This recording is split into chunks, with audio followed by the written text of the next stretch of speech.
आता या संपूर्ण प्रकरणामध्ये जय महाराष्ट्र वृत्तवाहिनीने काही सवाल उपस्थित केले। ते सवाल काय आहेत आपण पाहूया। दिल्लीत ज्या ठिकाणी स्फोट झाला तेच टार्गेट होतं का? पहिला प्रश्न।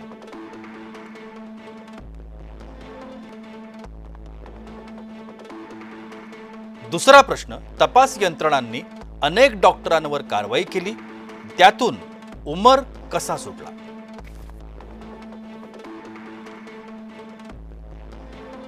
तब्बल 2900 किलो स्फोटकं देशात पोहोचली तरी कशी?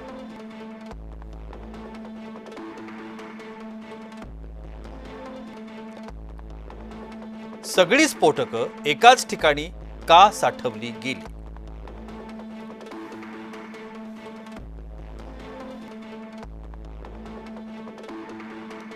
इतक्या स्फोटकांसह दहशतवाद्यांचं नेमकं काय करण्याचा कट होता?